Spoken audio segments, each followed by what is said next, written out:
Welcome in, ladies and gentlemen, boys and girls, to Kindred Spirits here on the RFK Refugees Podcast Network.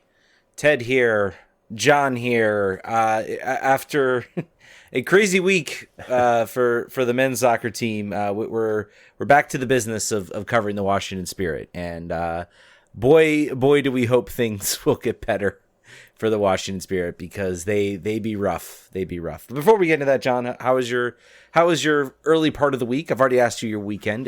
I'm assuming most people listen to this show, so they probably do. The early part of the week is going well. Yeah, it's not going bad. I had to go into the office today. That was weird, but I think here's my question for you, Ted. Who is the Wayne Rooney for the Washington Spirit to come save this season? Is Mia Hamm as like a guest additional coach? I don't know what the move is. They gotta have something. Well, no. Here's what it is, John. It is the 7 returning players. There you go. From national team duty. The cool thing they decided to do is restart the season when they come back too. They're going to take all the points off the board and start again. Yep. That's what they should do, honestly, after this season. But no sour grapes. But funny you're returning to the office. I just found out I will be traveling to Charleston, South Carolina for an major implementation for my business. So I have to be in front of the people that I'm mostly virtual. So that's going to be an adjustment. Are you going to go to a battery game? Are they playing that weekend? They are not. Well, I'm going Sunday and staying through Wednesday, and they are not. They are not playing. I highly doubt, considering how intense this whole thing is going to be, I'm going to even have time to catch a battery game. Will not be. I plan to attend the Charlotte game. Due to this, that is now off the table, unfortunately, which was looking like a really good call after Friday, and now it's looking like darn. I would have missed an opportunity to see Wayne Rooney on the sides. But I am going. Hopefully, he'll get his. I'm going up for DC the 23rd. So anyway, sidebar there. We got to talk Spirit. Ted's like, oh, we got to talk Spirit because honestly, honestly, it's tough, man. It's tough as a fan. If you go to Kindred Spirits DC, you'll see a visual representation of what it feels like to be a Spirit fan right now. That's just kind of how it be. And I really try, and I probably not successfully try to keep the conversation focused on the Spirit for the show, not to. This is a Spirit show. We did this for a reason to, bring attention to the Spirit. So I'm mainly trying to transition really quickly from that, because I realized I'm going down the DC United path, and we've already talked about that. We talked enough about them. We did. And as a reminder, if you're listening to this and you're a Spirit fan, tell your friends who are Spirit fans. This is the only Washington Spirit podcast in the game. There's nothing else. This is it. So if we're good or we're bad, if we could be better, we can. But we're the only game in town, so tell your friends. Anyway, let's talk. Let's talk another game at Segra, another drop point situation. It's literally like the hits just keep on coming. And I guess the most dispiriting part about all of this was the Spirit did not play poorly. They did not play like a team that was, that was essentially outclassed or outplayed. I thought they had the better of play in the first half over the Kansas City Current. Chris Ward agrees with you. Yeah. They were passing, moving. They were finding opportunities. Like, you could see the ideas there, and it was certainly, I think getting Terry McKeown back in, and Halferty back in, who was with the US U23s, and you also had. I'm trying to think. I think there was a couple. There's one other player. I'm blanking on. I'll give you the lineup information so we can go from there. The changes from the last game. Halferty was she had made a substitute appearance in San Diego, but she started. Amber Brooks came in for Karina Rodriguez. Taylor Aylmer starts after coming in as a sub. Jordan Baggett with her first. Jordan Baggett with her first start and first appearance or since her injury. Actually, she appeared in the San Diego game because she scored in the San Diego game. And Mickey Owen started after coming in at halftime and getting an assist against San Diego. Additionally, in this game, first minutes for Avery Collins and Gabby Vincent. Avery Collins, who I remarked to the other person who was in the press box, wow, she's tall, and she's 5'11". So I'm gonna get a picture where I'm standing next to Avery Collins. That's my plan, since we are same size. But Gabby Vincent getting her first minutes since a season-long muscle injury that's kept her out of the lineup. So sorry, I just want to square that before you got into your thoughts. Yeah, absolutely. And Jordan Baggett, she was the name I was forgetting out of the players who she appeared off the bench, but I think getting her the start was certainly a reward for her goal scoring. And I really thought that they all played. You could tell that there was, particularly offensively, there was another level, but you could just tell that extra level you get with the three normal starters up top. Your Ashley Hatch, your Ashley Sanchez, your Trinity Rodman, like those types of players just bring an extra sharpness up top and an ability to it really just felt like from a finishing perspective, this team just could not really find the back of the net. They had opportunities, a lot of block shots in this game. I remember a couple one pretty like nice passing opportunities, but it's like the ideas were there, everything was there. It just like they just could not get to find the ball into the back of the net. You were live there in Segra Field, so I definitely want to get your thoughts.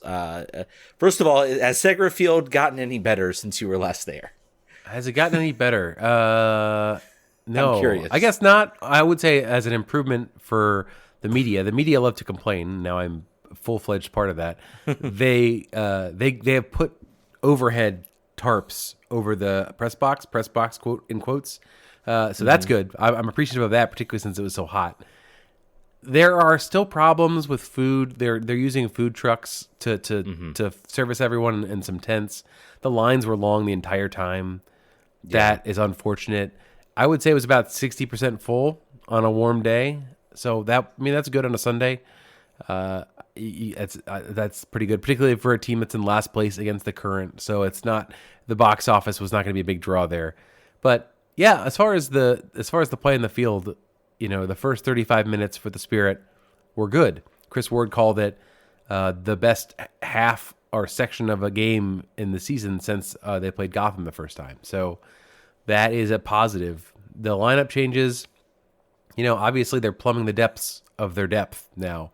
You mentioned the big change between having the U.S. national team players there, having that front three to finish chances to be better off the ball and movement around the box.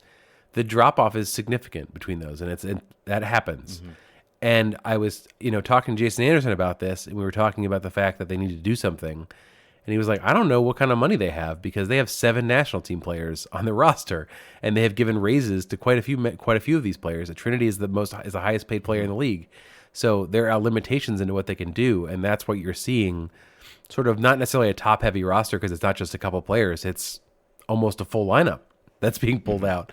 So that's a struggle, right? There are players that are being brought in that were tasked and thought maybe to play occasionally.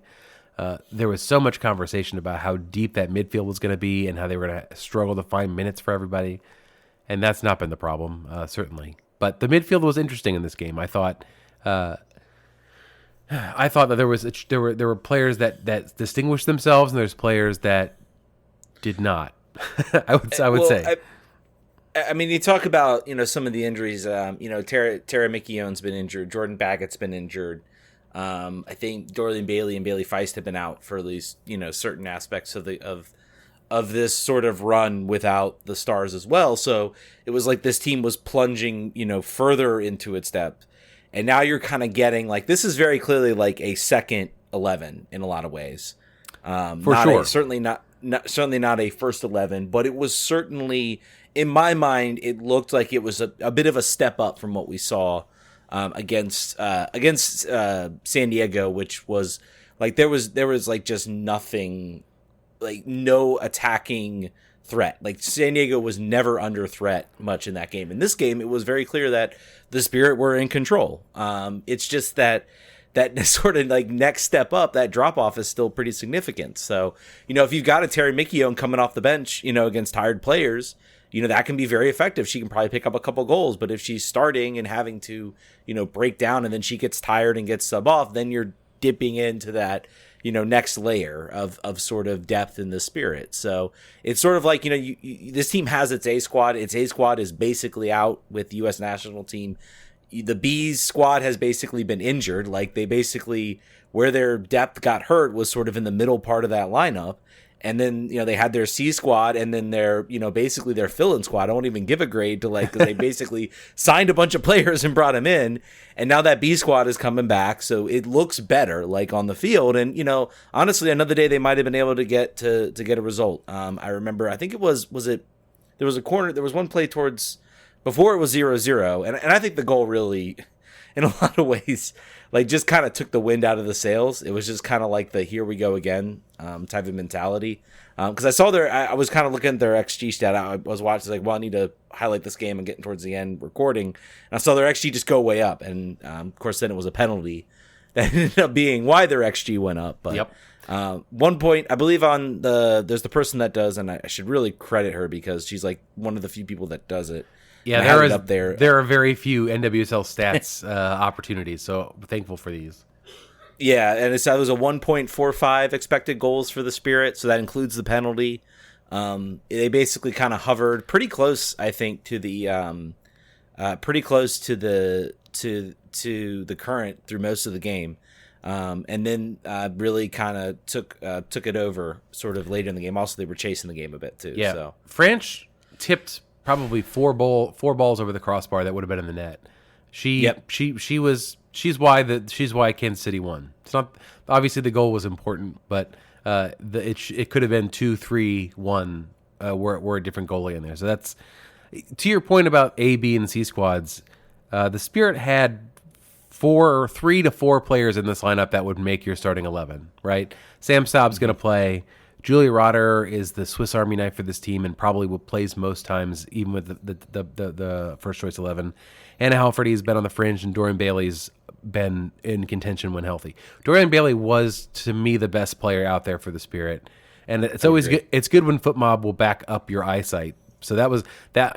There I said Dorian Bailey. The game in the first 35 minutes, it was noticeable that the Spirit were being forced or were choosing to run the ball up the middle. It wasn't the normal sort of run up the channels on the sides and cross the ball because that just isn't the strength of the players that are in there now. Yeah, but it was a very possession style game. It was very much, Kansas City were trying to hit the Spirit on the counter, and the Spirit were trying to control the game. Some really excellent switches. I think they had. I thought the midfield as a whole played probably the best I've seen them play this season. And just controlling the game, making quick passes. They were finding opportunities and finding space.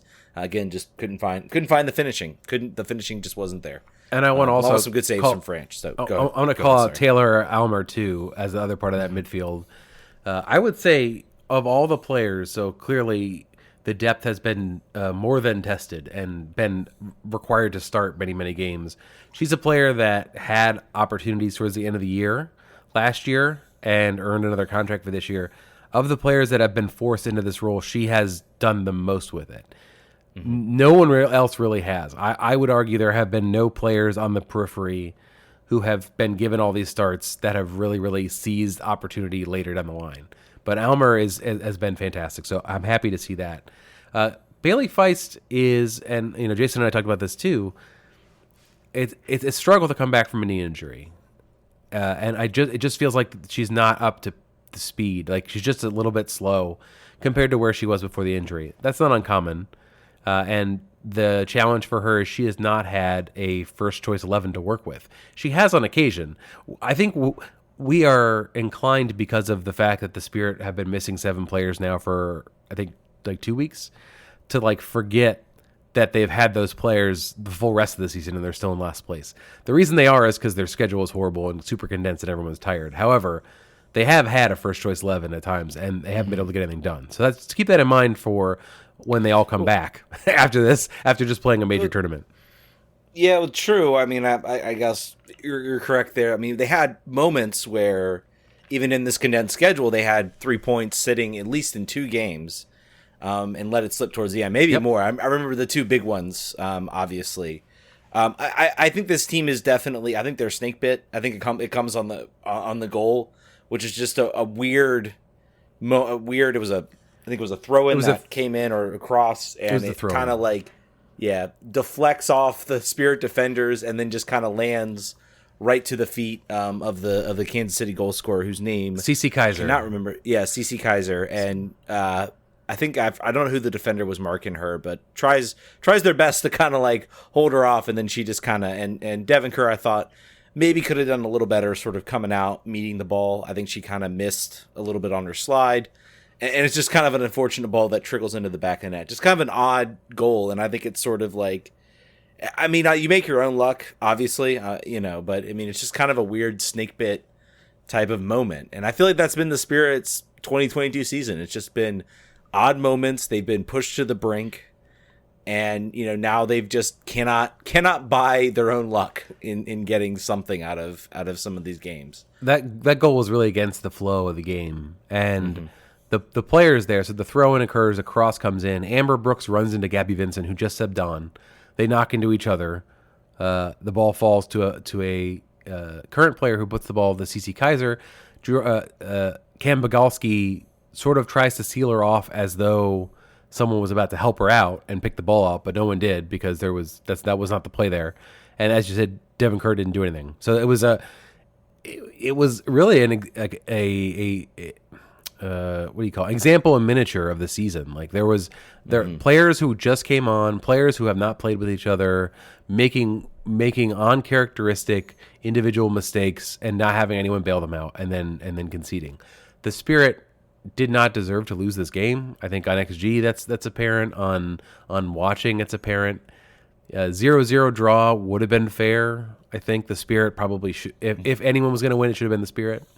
We'll talk, and then so the Spirit have a good spell in the first 35 minutes. In the last 10 minutes of the game of the first half, they are horrible. They are being run off the field. The Current have changed formations 2 or 3 times in the first half.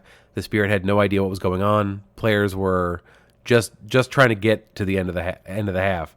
Unfortunately, Julia Rotter gets injured, and there's no place of depth really on this roster at this point. But Julia Rotter is not a player you want to lose. I would say maybe only Sam Staub is a player who was out there that you could less afford to lose as things go on. She had ice in her knee, unclear what that's going to be, but that just means that depth gets thinner at left back. Cam Bagalski is now your starting left back for at least the next 2 games probably. But it got exciting again. The Spirit, after the goals conceded, have had more possession, putting French under more pressure. Tanaya Alexander earns a penalty, and it kind of came not necessarily out of nowhere, but something was coming. There was a corner previously. Before that, there was a corner taken that French flailed at, and the ball bounced twice inside the 6 and should have been scored. Nothing happened. So you thought, all right, you don't have your horses out here, but somebody should be able to nod this ball, and this should end differently. So Tanaya earns a pretty soft penalty, I would say. I don't know if you've watched that part. It was pretty weak, but that's fine. A little bit, yeah. A little bit weak. So it was like a little bit of a play here. So French comes off her line to get the referee to come and push her back. Current players are infringing to get the referee to come over and push them back. Meanwhile, Tanaya is on the spot. Her shoulders are heaving up and down. Like she is feeling it. She is not tired from running anymore because it's now been about 3 minutes since she was fouled. So she is under the pressure, or at least physically appears to be, right? That is the body language was not good. And not a great penalty saved. French saves the day. And I asked Chris Ward after the game, I said, she wasn't probably the designated penalty taker, right? But also, did you even have a designated penalty taker when this many players have been either injured or subbed off? And he's like, no, Tanaya grabbed the ball because she wanted it. She won it. She wanted the ball, and I want players who want that. And the result is the result, but that mentality is important. And I kind of called out Tara McKeown as being a player who did not have that instinct to take the shot, not necessarily to grab the penalty, but a number of times on the top of the 18, she'd look to be playing somebody else in instead of saying, how can I create space and get a shot on goal? So that is, young team. Tara McKeown, you got to remember, is very young out of college still. This is her first full season. She came in midway last year. So there's a lot of that, right? I think the weird part is, since they won the championship, and we've said this as an excuse a number of times. The team was not intending to win last year. It's a young team they were trying to build to a championship. So like they're like it's all in reverse. They won first, and now they're learning all these hard learned lessons that you would probably have assumed they would have learned last year. So it's strange, right? Yeah, I mean, I look at the penalty and I'm like, I look at who I was like, well, who was out there? I think Terry McKeown had been subbed off at that point. Correct. But then I look at Bailey Feist was out there. She's a player I would imagine should grab that penalty and take it. Not that I'm saying like Taylor Almer wanted to take it, great. Or sorry, she was off. Tyann Alexander wanted to take it, like great. She wants to grab it. That's great. But I feel like that's a lot of pressure to put on a rookie. Yep. To go out and want to take that penalty, and I feel like somebody should have like someone should have, and I'm going to put a little bit of that on Chris Ward. I feel like there should be, with all these injuries, and I understand he hasn't had a lot of opportunities, but I would think you would have in your head as a coach like, okay, with this lineup, just quick before the game, Feist is the penalty taker. Terry McKeown's the penalty. If Terry McKeown's not there, then Feist is. Like, those are very clear things that you should set, in my opinion, as a coach. Who's going to be the one to take the penalty, and not, everybody wants to take the penalty, and and I'm sure Tyann Alexander wanted to take that penalty, and that's certainly one way to do it. Who wants it, and no one else stepped up. It was all like no one else came for her. There was no one trying to grab the ball out of her hands. It was very much, you got it, girl. Yeah, and just, if she scores it, we're not even talking about Correct. it. We're talking, wow, what a great moment. But it's saved. And then you have to ask. You do have to ask. You have to say, where were some of these other more experienced players to step up and say, no. Like, Tyann, you'll get your goal. Like, I guarantee you it'll happen. We need this goal. I can do this. I can take this. And she was one of the only players that had a penalty save in the Challenge Cup, too. It's not that matters. Yep. Like, N of 1, so... You have a little bit of data there. Sam Staub took a penalty, like I think 9th in that. It's tough, man. I agree. I would think Bailey Feist would be the player you'd want in there. Clearly, maybe not. I agree though. I think that's a conversation that needs to be had before the game. I think there are just so many. If you were to ask Chris, he would probably say, "Look, man, we're just trying to get 11 players through the game, and we have our tactics to go against the opponent." I'm trying to think if they've had a penalty in regular season play to take. I think they have. I think it's been Hatch. Andy or Hatch are the two that you'd take. So anyway, that here nor there, that would have potentially given this team a draw, but it didn't happen. And once again, they are now firmly rooted at the bottom of the table with games in hand on the clubs that are above them. So Spirit essentially have to win out. Yeah. For once people come back, which is possible, but I also think unlikely. Again, I reiterate that we are tied for the most games played amongst any other NWSL team somehow, despite of all of this, and I refuse to understand the logic behind that. It's crazy. Oh, we're not last place anymore. I'm sorry. Courage are now in last place with 8 points. I apologize. Yeah, but they have 9 games. They have 3 games in hand on us, which is crazy. So they could inevitably, again, crazy. NWSL schedulers, screw you. Honestly, this is like early levels of MLS bad, and we've talked enough about it. Neutrals are talking about this now, not just Spirit fans. Neutrals are saying like, if the best team in the league previously the next year falls apart this precipitously because of scheduling, then you screwed up. It's not the team's fault. Yeah. Let's get into some listener questions. This one ties into the last one. Doug Reyes, fan of the match probably, fan of the match last week, says, odds we still make the postseason in your estimation once we get the national teamers back after the CONCACAF championship. As we just said, the Spirit have played the most games along with San Diego in the league. They sit at 9 points. They have a negative 4 goal differential, and they have 6 draws, 5 losses, and 1 win. They're a little bit past halfway in the season. What do you think the odds that we still make the postseason? 1 in 3. 33%. All right, so that is high. 1 in 3. So 30%. 30% is what I'm going with. Yeah, 33%, right? 33%. Sorry, I thought you said 3%. I was like, it's like what? No, it's 30%. 30%. I would say 1 in 10. I'd say 10% Really? chance. Yeah, I think that you're gonna have to have a almost unprecedented run. You're gonna have to have a run like you did last year, foregoing your draws for victories. And I've not looked at who they're playing. By the way, if they lose against Orlando, I put it now on Sunday. I now put it at 1%. That is a team that is right above them in the table, and if they can get 3 points while being the hollowed out carcass of a side that they are now after they've traded away almost all of their players, that is a very, very bad sign for their ability. Understanding that they've got to get all those players back, but as I just said, those players, Andy Sullivan has played most of every match. Kelly O'Hara and Emily Sonnet are switching on and off. Ashley Sanchez has been playing. Trinity Rodman has been much less playing. And Aubrey Kingsbury just chilling. We could have used her. She's just hanging out, just watching. But anyway, yeah, I would say about 10%, and if we lose on Sunday, 1%. The only thing I will add, the intensity. Well, I guess the Mexico game was pretty intense, but the intensity of the games that they've played in this group stage. By the way, man, dude, we'll talk about like U.S. I mean, CONCACAF needs to fix this for the women. I can talk about this in the women's championship. And I understand. Like, I'm not saying like Mexico deserved other chances, but oh boy, like what a just absolutely crushing to watch them fall apart the way they did after they were considered probably one of the favorites to make the tournament.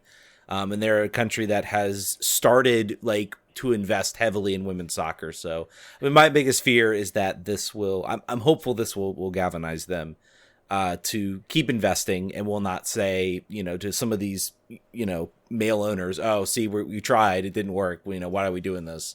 But really, really tough. But I think women's soccer needs an actual qualification stage, not this like weird tournament that takes place, honestly. But either way, that's beside the point. But to back to the question, I'm saying 30% just because I know how good this team can be. I know. My hope is they can kind of come together. They're going to have a little bit of a break. My hopeful they can pick up points. If they pick up a win against the Spirit, I think that could go potentially a long way. Against the Pride, I should say. Against the Pride. That could go potentially a long way.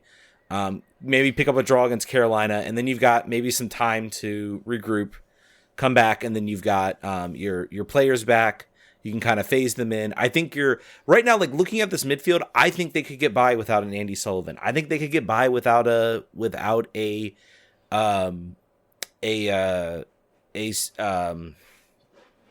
defensive players they have. Names are just Kelly O'Hara and Emily Sonnet. I disagree. Yeah, I think they need them very badly. I like defensively. Like I don't think they were poor in this game. Like if I'm being honest, the current are not a offensive juggernaut, so they should be able to handle. They should be able to handle them defensively. Correct. I just think right now this team desperately just needs some offensive prowess. Like they need some offensive for sure. Ability. Like that's a game they win. And I look at, some of the games coming up, and I think that's what they need. So, and those players have not played, I guess, as much as some of your other more defensive and more midfield minded players. So in my mind, like I feel like they can get this together. It's going to be tough. I mean, 1-3, I'm being very generous here with my thought, but I think if this team can get on a run, I think they just need to get that one win. They get that one win, and I think then you're going to start to see things start to come together. Like you're going to see that snap, and then they're going to snap back to what we saw. I want to increase my odds to 25% because I'm looking now. They are 6 points out of the last spot in the playoffs with a team that's only played one less game than them, and in between there, the grouping is so tight, right? It is possible. They really just do have to just like flip a switch though and be 2021 Spirit. And just like, take no prisoners, have no injuries. Actually, speaking that takes me to my next question. At Bill Beverly on Twitter says, "How is number 33 doing?" Ashley Hatch, an essential part to the Spirit. I think I don't want to say most essential, but if you look at sort of where the Spirit are unable to complete things with the lineups that they've got, it's really the hole at the top of the lineup. It's a forward spot. She was sent home from the tournament from the U.S. national team due to a left leg muscle injury. and they said she would have missed the remaining parts of the tournament. I don't know how much longer the tournament is. I think it's another week. So no idea about severity. I imagine there will be some press availability before Sunday to talk about the game on Sunday, this upcoming Sunday. So I'll get an opportunity to ask about the health of both Julia and Ashley. But that is a player this team really needs to have back with the rest of the national team players. It's very, very important. Yeah, there's kind of not a lot of depth, or not a lot of players that can do what she can do out there on the field for sure. Nope. Next question. At AnINDC says, is there any information on how long after this season Spirit are stuck with Segra? I did some Googling from an article that talked about their partnership with DC United. Keep in mind, this was pre-Michelle Kang. Things could have changed. There could be unspoken or unpublished agreements. But the text says, additionally, the Spirit will play 7 NWSL regular season home matches played at Audi Field and 5 at Segra in 2021. In 2022 and beyond, the clubs will collaborate to amplify the number of matches played at Audi Field each year, with all postseason matches to be played at Audi Field.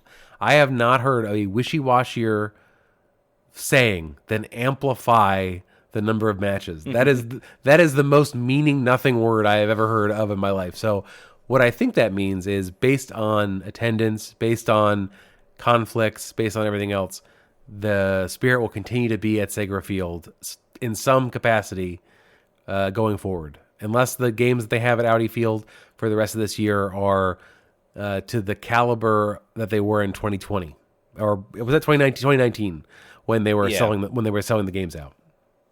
And I think what you need to look at, I think if you're the Spirit, I think you're looking at having 7 players potentially, probably most likely being on that World Cup roster in 2023. I think if you are the Spirit, you're kind of targeting that as your potential moment, maybe to now again, this will take place in Australia and New Zealand, so game time matches are not going to be as easy to come by. It's going to be a bit of a mess. Your usual 2-3 a.m. type of games. But that's a moment where, if you have Trinity Rodman tear it up, that could galvanize it to sort of move this team maybe a little bit more into the market, and then eventually play more games at Audi Field. I think we've definitely hit a lull, I think, in interest. And I think the lull in interest is because it's not been, a World Cup year or the Olympic year. The players are, while they're known, everybody kind of knows Trinity Rodman. You talk about when they had that game at Audi Field, that came from the fact that Rose Lavelle won the bronze ball. And she was an exceptional player in that World Cup. She came back and played in Audi Field, and there was a lot of buzz and a lot of interest. So I think that's the type of buzz where maybe we see that start to transition. I hope there is some like stern calls. I know Michelle Kang was looking to get Levian involved in ownership, so maybe that could shift the narrative a bit. If Levian has a vested stake, maybe he wants this team, more on a pedestal other than off in Segra Field. Also, I mean, honestly, a lot of this could be solved if Segra Field was just a better facility. Mm-hmm. It's honestly, it is embarrassing that it is still in the state that it's in. I know this is like a phased approach, but honestly, Jason and Kaplan, can you please make Segra Field a better facility? Just get rid of the turf too. Yeah. By the way, mm-hmm. I mean the turf was an answer to, we need to get this stadium assembled quickly for Loudoun's inaugural season. Damn the torpedoes! Don't worry about a sprinkler system. Just get it up so we can start playing. Just rip it up, man. You're gonna have Loudoun United playing here forever. You're gonna have academy teams playing here. You're gonna have a women's team theoretically coming here as well. So yep. And just the heat off the turf, the potential for additional injuries. It's just I don't understand it, but I don't think that's coming. I think we're stuck with this, unfortunately. Last question from the mailbag at Edward Cern says, evaluation of Chris Ward. Could he be in danger in the offseason? I was originally going to kind of snark at this. He was not the only one in the mentions who was sort of talking about Chris Ward, about, should we be expecting better? is he in danger in the offseason? I would say no manager could withstand this amount of scheduling, chicanery, and losing your best player, losing almost all of your first choice 11 due to international duty. Nobody. No other team has this many players being removed. No one else has played this many games except for San Diego. So I think that it is extremely challenging to evaluate him on this season. I think you have to take this season with a grain of salt and look at last season and look at the performance he did then. And I think even if you put him sort of on average between those two extremes, I think he has at least earned another season that doesn't have this level of extenuating circumstances. There have been games where they have been in winning positions that they have lost. There have been issues with defensive organization, but he also hasn't had time necessarily to have training with these players. Yep. So it's so challenging to really blame him for any of this. And even the players are in situations that they didn't expect to be in. They are now in. Some of them are showing that they're not ready to be in that position, but alas, they are. So I would say he's not in danger, Ted. What do you think? I don't think he's in danger. I think regardless of what happens this season, I think he'll be, through next season. The only thing I could say that could make his seat a little hotter is once we get to a point where we have the starters back, we have everybody at our disposal. We're entering, a relatively peaceful period of weekly games and training sessions, and then things still don't get better. They're still, losing games, dropping games. I think that could make his seat a little hot heading into next season, where it's all right. That was, we'll write that one off, but we need to see something next season. And then if this keeps going, then I think then you got to start thinking about, maybe moving on at that point, as crazy as it seems.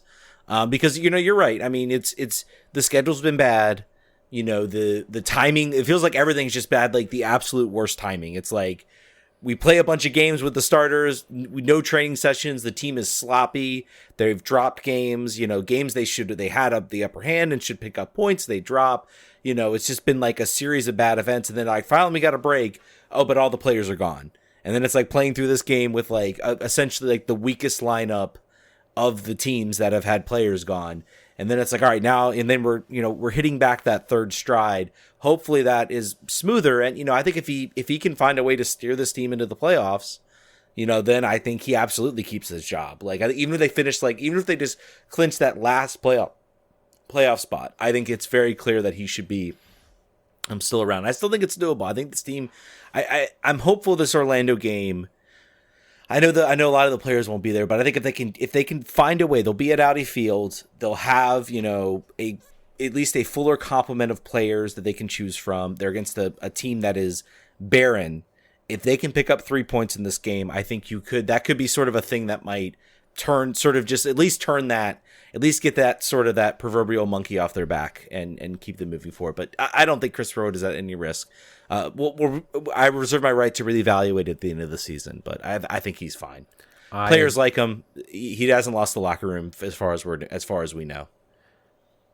Yep, I think that's true. The two little bit of news: Jaden Shaw continues to be held hostage by San Diego. Chris Ward has sort of shared his annoyance with that situation, thinking that there would be some play ball situations there. They would sort of, the Olivia Moultrie is the analog here, where OL Reign claimed her out of Portland and got a 3rd round draft pick. So, and that's a player that everyone was talking about, obviously very young. I think Jaden Shaw has a bit more of a pedigree now. Was playing in the under-19s, I believe. So I think they're asking for more, but it's a question of what gets given. She would be playing in the starting lineup right now, I'm pretty sure, based on how they've been talking about her. So that has not resolved itself. Hopefully it will soon. And then finally, Audi Field is now able to host women's national team games. They've an agreement with U.S. Soccer happened today. So look for games this season, this year, this calendar year at Audi Field. So great for national team fans that are local. They get a chance to see, and also great for the 7/11ths of the Washington Spirit who get to do it in front of a home crowd. That's pretty neat. Yeah. All right, folks. I think that's going to do it for this episode of Kindred Spirits. I hope sunnier days are around the corner with this team. This team was a lot of fun to watch. So hopefully we'll have a fun game to watch after they beat Orlando, and we'll have some good things to say about the team. In the meantime, guys, please check out the show again. Tell your friends about the show. Right now, we're fairly confident. Right now, we are the only podcast covering the Washington Spirit. We're like a secret. We're like the CBGB of Washington Spirit podcasts. It's a very cool club that very few people belong to. So if you like the show and are already listening to the show, please leave a review and on iTunes or wherever you listen to us, and tell your friends about us. That's the only way we're going to keep growing this part of the show. We know that it's the toughest time to grow a Spirit podcast at the way the season has gone, but I think it's word of mouth that's going to get us there. So we love you, and we hope that you'll help us out. Yep, absolutely. All right, thank you guys. We'll catch you guys next week. Bye. Bye-bye.